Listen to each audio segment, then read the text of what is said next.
Greetings to the traditional religious and business leaders here present. Greetings to organized labor.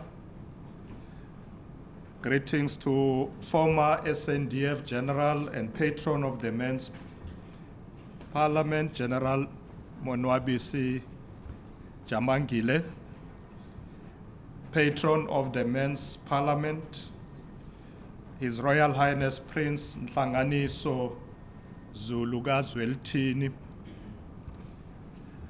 leaders of SANAC Men's Sector led by Mr. Byung Kailang, developmental partners, especially PEPFAR for South Africa and South African AIDS conference sites. Let me also appreciate the presence of the two young men who address us this morning. I hope they are still there. They are still here.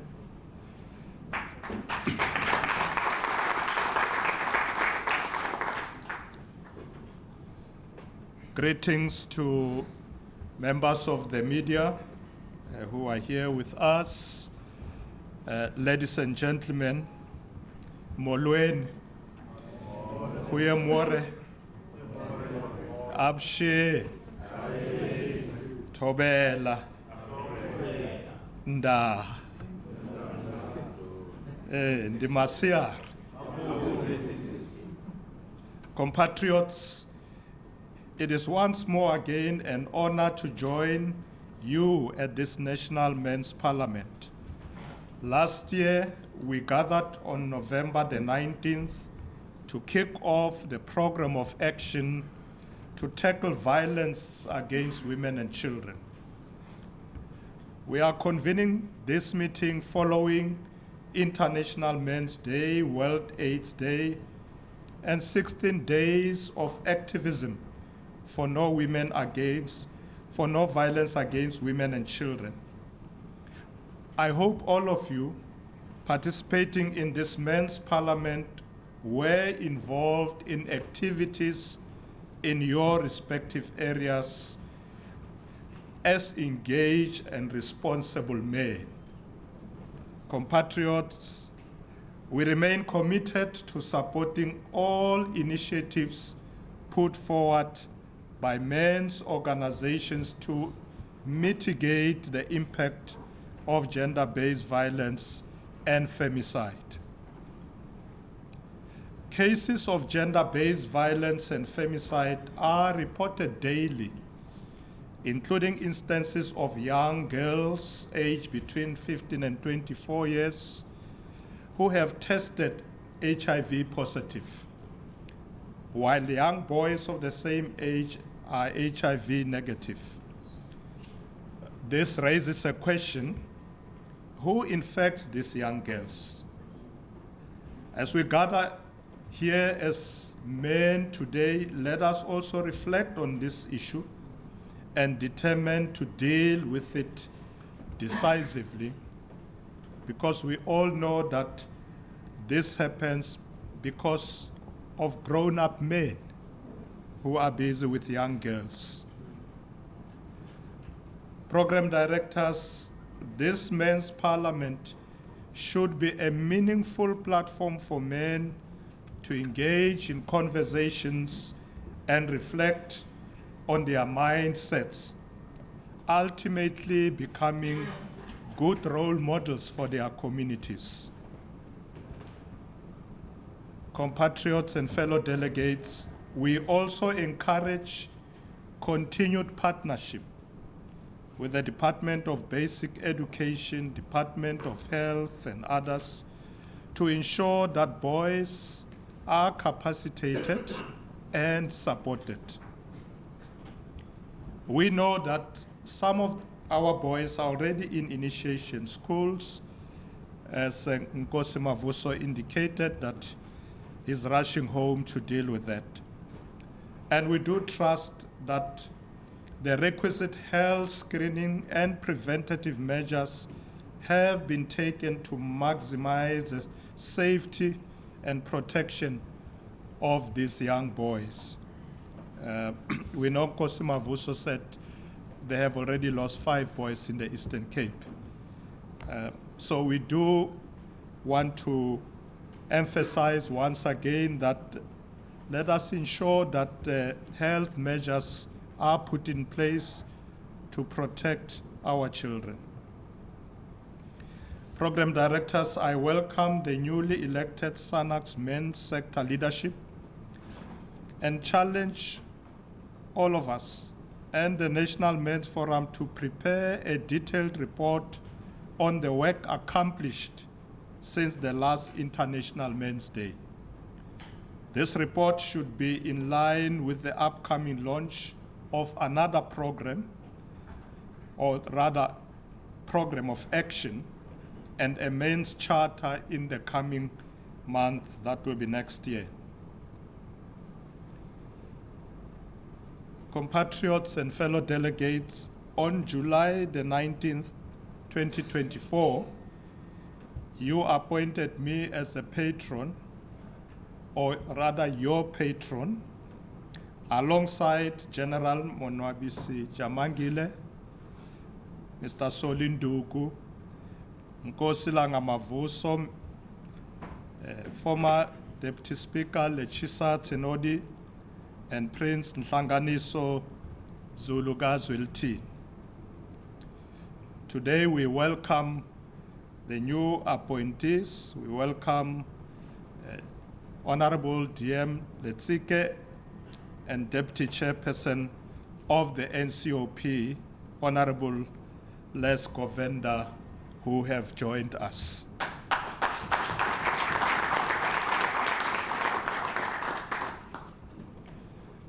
Chairpersons, we agree that all resolutions from our consultations must be implemented, including that of appointing premiers in our provinces also as patrons.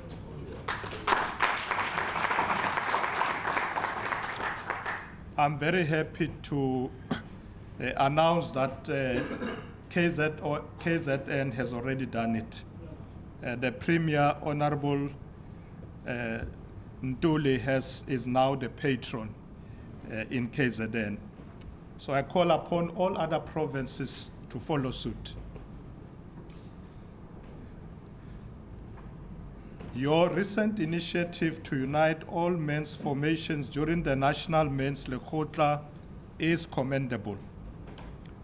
With this work, society will take us seriously if we continue to work cohesively and not in silos. The Memorandum of Understanding signed by the SANAC's men's sector and the National Men's Forum of SADC must be translated into actionable frameworks at provincial and district levels to streamline men's responses. As the government, we understand your need for resources, a topic discussed at length last year, November, when we were at Hamasia Village, Collins Chabani Municipality in Limpopo. Compatriots and fellow delegates, developmental partners will readily engage with your member organization, especially if compliance and accountability are prioritized. The Deputy Minister of Social Development has expressed frustration over non-compliance among some of the groups.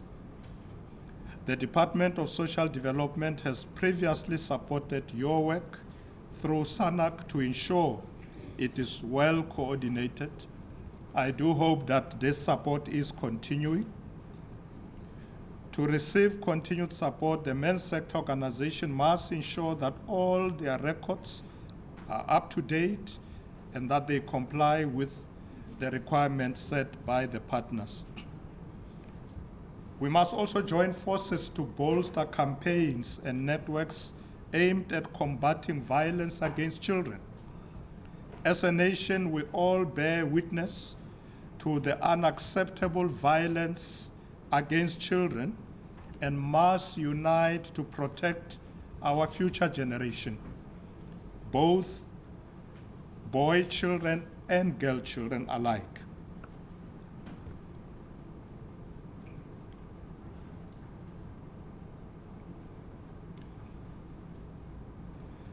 My apology for that. Program directors, these gatherings are a prime example of how you can mobilize community support.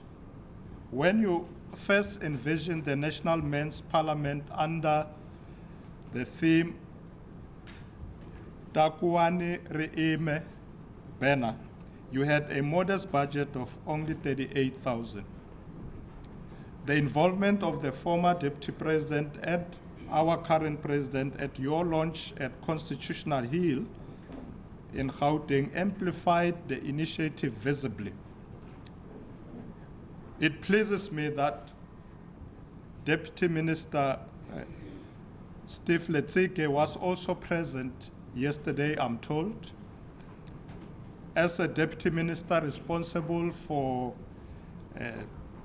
people with disabilities and women and children in the presidency, I'm happy that she's ensuring that also men with disabilities and also those from the LGBTQIA plus community are also included in this dialogue. Compatriots, we have agreed on the objective of this session. The objectives are as follows: to create a comprehensive social compact that unites all partners in a collaborative program focused on intensifying the fight against gender-based violence and femicide, while simultaneously launching the Men's Health Program of Action in partnership with PEFA and SANAC Civil Society Forum. Second, to engage stakeholders who interact directly or indirectly with men through formal and informal structures. These stakeholders were identified during the recent Accelerator 2 meeting, co-chaired by Minister of Health and PEFA, Ambassador Nkenkaso, on the 3rd of October this year. They included traditional and religious leaders as well. The transport industry, government departments, and youth movements were also included.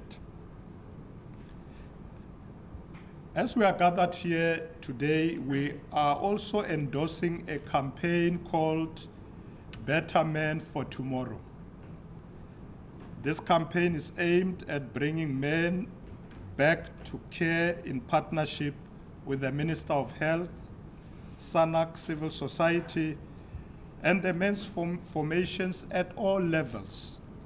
I'm happy that yesterday during your deliberation, I'm told that you did endorse this campaign fully, following its launch in Danzani, East London, on World AIDS Day last week, Sunday. I hope I'm correct, Chairperson. It has been endorsed. Thank you very much. Compatriots and fellow delegates, we urge you to continue your existing campaigns, such as No Excuse campaign, Men Campaigning for Change, Boys Assemblies, Sukuma Ndoda Sakhe, Act Now Against GBV, and the National Men's Walk. You also should also not lose sight of the work of the Takuani Reime initiative to ensure that we continue mobilizing men and boys beyond SANAC and government structures. Although efforts are at the foundational stages, we should not undermine the progress that is being made in communities. Progress that is being made in schools, but also workplaces. We still have a long way to go until we see a violent-free South Africa. But standing together, hand in hand, such a future is possible. Deputy Chairperson of the NCOP, this event must always take place under your leadership as the NCOP. We were talking earlier with the chairperson that he is concerned about funding, and we are going to discuss how we can ensure that we address this challenge so that there can be better funding for this program.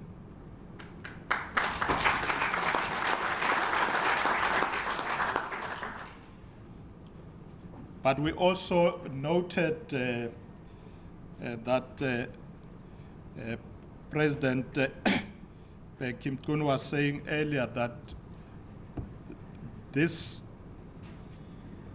gathering should take place at the NCOP in Cape Town. That's where it should take place. We are not sure what happened, President, but we undertook with the chair, deputy chair, that we are going to look into it, because my initial program also was saying NCOP, and a few days later they said Paro Chambers. So I thought, oh, maybe it's because of the renovations, but it seems that's not the case. It's something else. We will look into it, because that's where we belong.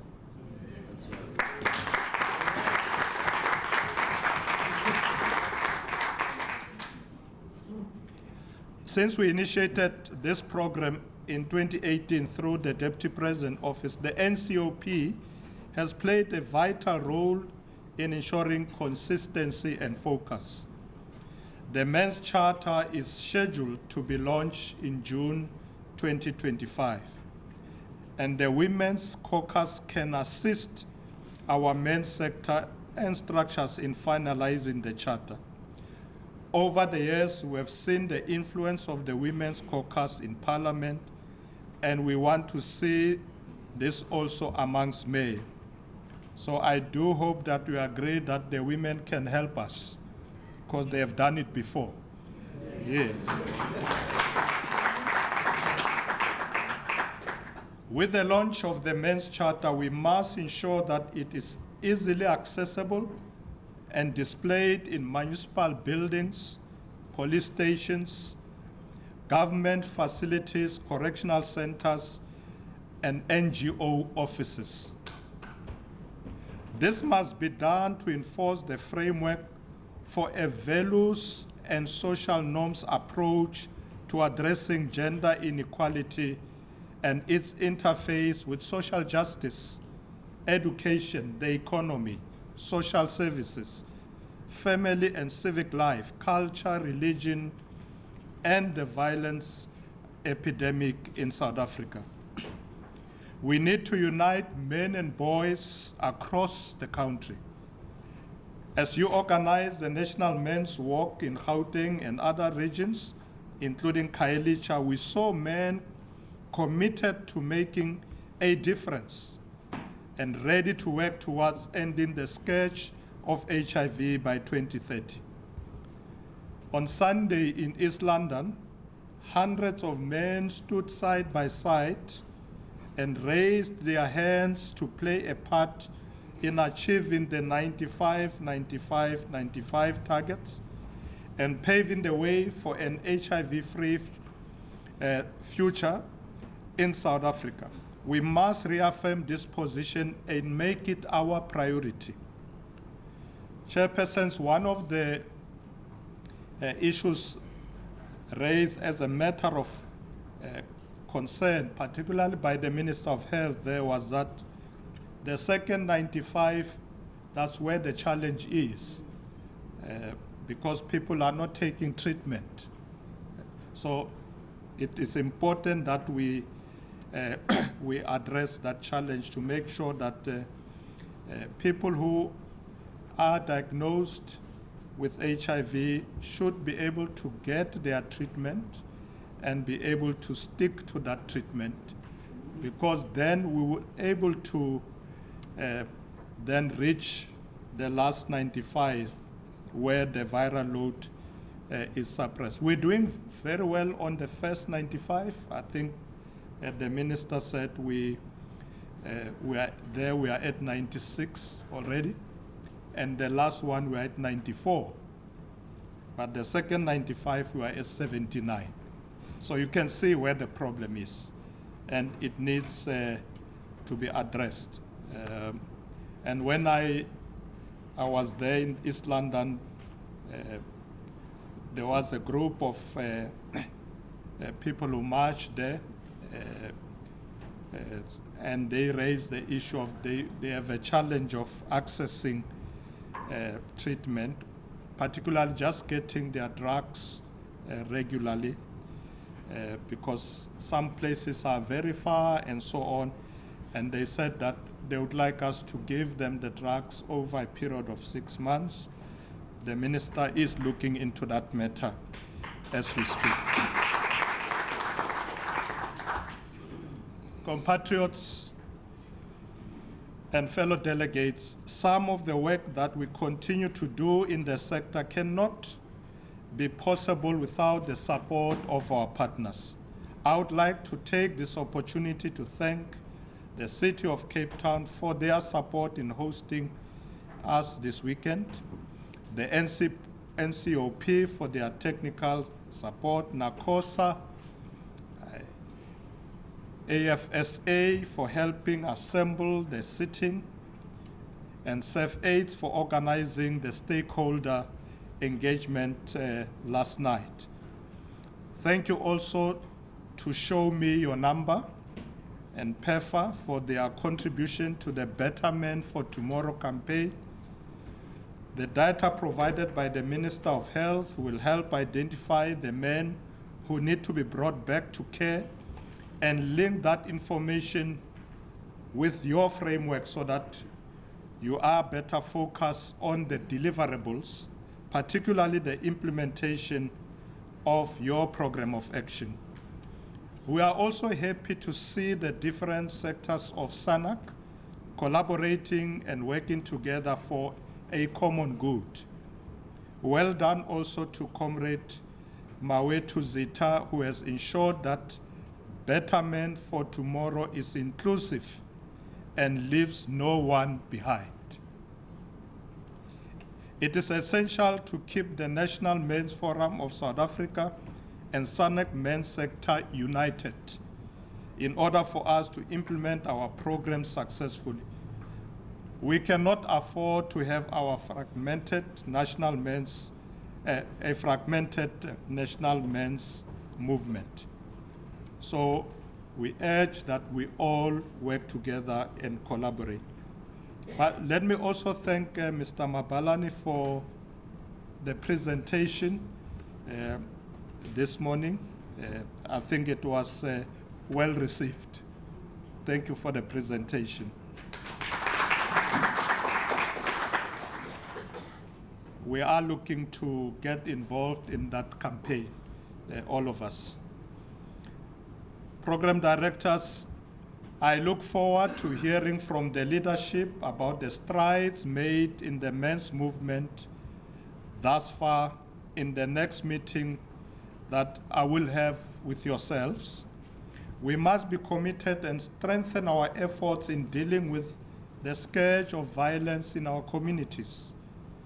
We must do this as a significant step to protect future generations and breaking the cycle of trauma and violence that have characterized our society for decades. But as we go forward, let us be encouraged by words from the father of our nation, President Nelson Mandela, when he said the following: "To be free is not merely to cast off one's chains, but to live in a way that respects and enhances the freedom of others." This is really what must drive us in this work as we care about the freedom of others. Chairperson, as I conclude, I want to say that as the men of South Africa, let us therefore be committed to the freedom of all women, children, people with disabilities, the LGBTQIA+ community, and all other vulnerable groups. Let us rally other men towards this cause of gender equality, social justice, and freedom for all. May we preserve this path towards becoming better men for tomorrow. This is how we should live our lives. Better men for tomorrow. This will also help our young boys as they grow up. We want them to be better men for tomorrow. Program directors, with those few words, I want to thank you very much. Akhensa, Ria Leboga, Baya Danki, Inko.